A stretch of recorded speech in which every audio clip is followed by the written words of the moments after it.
clean. Just around it.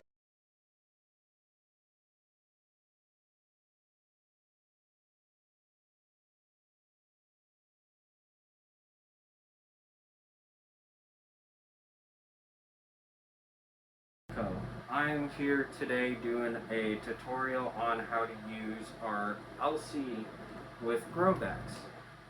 I'm going to be showing you how to go about using it. For starters, we have to make sure our work area is clean. I'm going to be spraying our table with 70% isopropyl alcohol. Along with that, I have prepared a small dish that I can then put the caps from the syringes in. Now that we have our table cleaned, I'm going to be spraying my hands with ISO to make sure that we can get them clean. Completely optional. I prefer to wear gloves when doing any mycology work. So let's get them on. Now that we have our gloves on, we're going to spray our hands again with isopropyl. And friendly reminder, I do not condone any illegal activity. This is purely educational to inform any novelty collector or anyone who is trying to perform research of their own.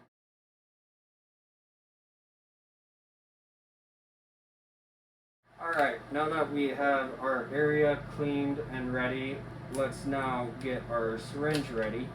You can tear the seal to get the bag open.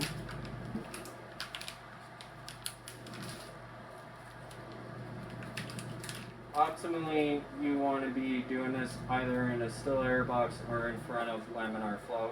If that's not an option, a small room that's draftless will work well. Overall, that will increase your success and eliminate potential contaminations that can happen. Now we drop the cap and dunk it in the isopropyl. If you decide you only want to use 2 milliliters and you want to go the slow route and produce more spawn bags, by taking the cap from the syringe and dunking it in the ISO, if you decide you only want to do 2 milliliters into a grow bag while injecting, you can then put the cap back on that's been dumped in the ISO back onto your syringe without adding potential contamination and being able to do even more bags of spawn the slow way, or you can just inject the entire syringe, at which you don't have to save the cap. This way will be a much faster way to colonize, since you are introducing more live-acting mycelium into your grain spawn to eliminate any potential contaminations on the surface of that injection port prior to the injection. I am now going to let that sit for a little bit and air dry so it doesn't push any of that alcohol into the bag when I inject it. Alright, now it's time to inject our bag. We just jab it and inject. And for this way, I decided to go with the full 10 milliliter syringe for our injection. Make sure to hold the injection port so it doesn't detach from the bag if necessary. Okay.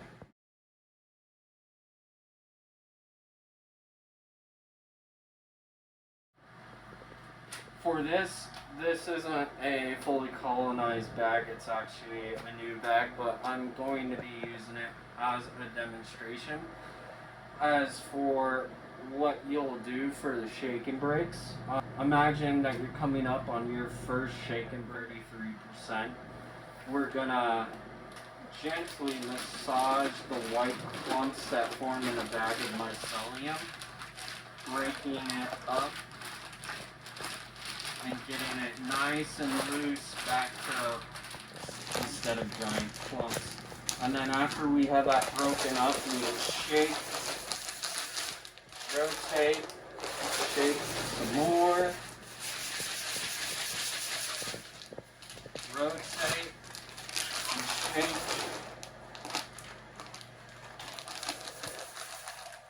And then take it, rotate, shake, and shake. And I'll usually do that twice over on each side and breaking up any more clumps I may potentially find. Don't be afraid. During the massaging process, be gentle, but when you're shaking, don't be afraid to just give it a whack. With this, it will help spread already colonized portions throughout uncolonized spawn to help it spread more quickly. Along with that, it will help prevent stalling. With this, there's still potential for, especially if you order all-in-one bags, it's never known how they process it. For example, they could have sterilized grain, but they only pasteurized substrate, but then they decided to combine it all in one bag without doing a full sterilization of both. Now you're having to compete with potential molds and bacteria. If you shake it, if there's bacteria, you have a potential for that mycelium to be able to fight it off and actually win, instead of stalling out and the bacteria holding the majority of the volume. Along with that, once we are done shaking, we are going to let this settle. We will break it down to 3 different shake and breaks. One will be at 1/3 of a bag colonization, or 33%. The other will be at 50%, and the third shake will be at 80%. In between those shakes, we will let it rest so it can recolonize to those portions.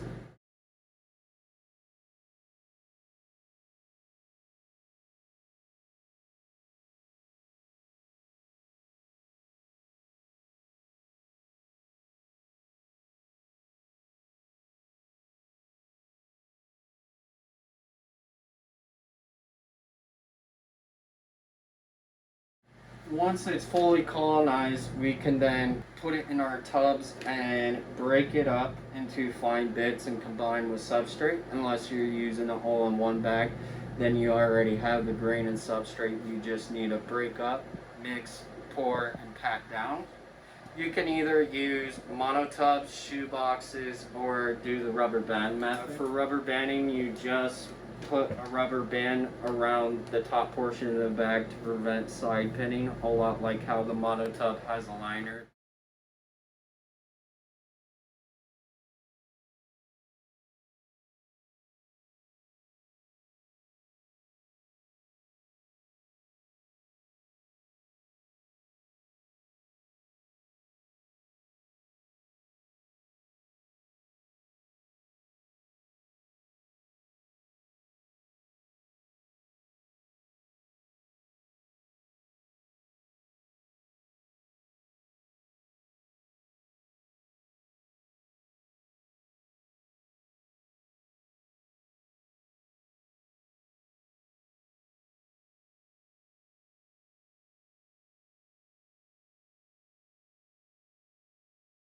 This is our mono tub. With these, we have drilled 1.5-inch holes with taper bits, so that way it did not crack the plastic. We want to avoid cracking or breaking as much as possible, so that air doesn't have some shortcut to make without passing through our polyfill or either microporous tape.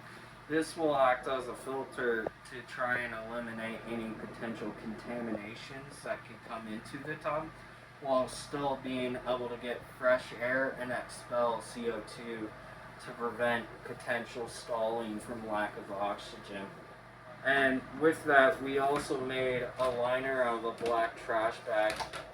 Ideally, we want this to go about 2 to 3 inches up the side, so that way we can pack in substrate and grain and essentially form a cake for which the fruit can grow off of with more surface area. This also, the good reason of using that liner is that it will shrink in with the cake as it ages to prevent side pinning or pins from forming underneath the cake.